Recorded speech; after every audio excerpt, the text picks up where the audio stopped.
Top picks from Breakingviews this morning. Chinese whispers are more fiction than fact, and India's tax ambiguity has investors sitting on their hands. With me is Peter Tal Larsen. Let's start with China, Peter. I know Edward Hadas has recently been there, and Edward does not buy this overinvestment argument that a lot of people have been talking about, let's face it, for decades.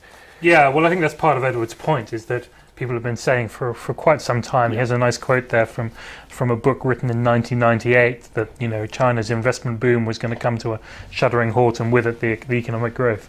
And as we all know, the economy carried on growing at sort of 10% a year for the next most of the next decade. So, and then Nouriel Roubini comes out last week or 2 weeks ago with a similar prediction.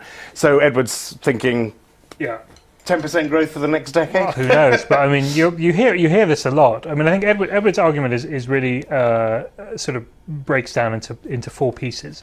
I mean, his first point is that actually the investment is not unproductive. Yes, there is wasteful investment. Yes, there are buildings that have been built that are empty. There are bridges to nowhere, etc., etc. There's corruption and waste around all of this.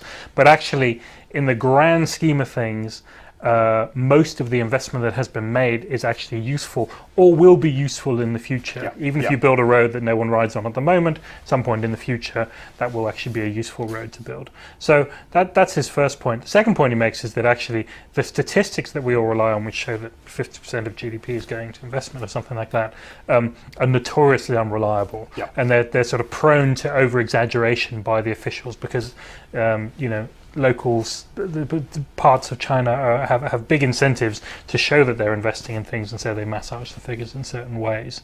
And then really his third point is also that this theory that overinvestment is a bad thing for the economy is not entirely proven. So the logic, it doesn't work, is what Edward's saying. Yeah, I mean, exactly. So to sort of say this, this investment has reached this point and now the economy will slow down is not necessarily the case. And then finally, he says that even given all of that, the government is on the case. The government has clearly recognised the need to rebalance the economy towards consumption, and is doing quite a lot in that direction. Now you can ask all kinds of questions about the Chinese system and whether they're actually able to make that kind of shift, but that's clearly what they're trying to do, and given what they've done in the past, you wouldn't necessarily bet against them. Okay, great piece. You can find that on the Breakingviews website.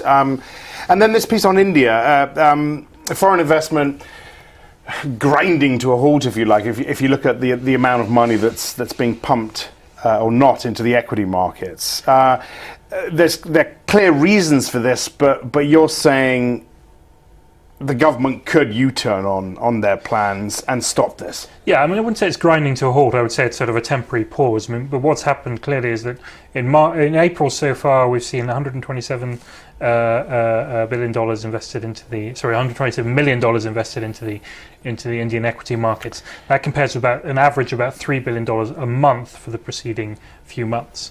And there's a couple of things going on. There's clearly the India's economic growth is slowing. That's affecting investment. There's the broader Eurozone global sell-off, which is also affected. But clearly what's happening here is investors are worrying about these proposed tax changes. And the tax changes really take two forms. The first is a retrospective tax on gains on investments, which the Indian government has forced through, and which is aimed at this Vodafone sale of its purchase of the Hutchison assets. But investors are worried that may catch them, and it's just bad for sentiment. And then separately, there's this general anti-avoidance provision in the tax rules, which may, under certain circumstances, impose a 15% capital gains tax on short-term investments. And the wording around all of that is very unclear. And what's happening is that I think investors, especially who are coming in through offshore vehicles, because they have to, there's really no other way of doing it in India, are saying, we just don't quite know where this is going. All the noise around it is quite bad. The government's made a few reassuring things, but they haven't actually really done anything about it, so we're just going to wait and see what happens. And Jeff's point really is that the good thing about all of this is none of this is law yet, and so and India really can't afford to lose all this foreign investment. So the government can rethink this, basically. But there is time for the government to have a rethink and to reassure investors. Okay, Peter, many thanks for that. If you want to watch our US Breakingviews show, that comes on every day, 12:30 Eastern, 17:30 BST. I'm Axel Throvel. This is Reuters.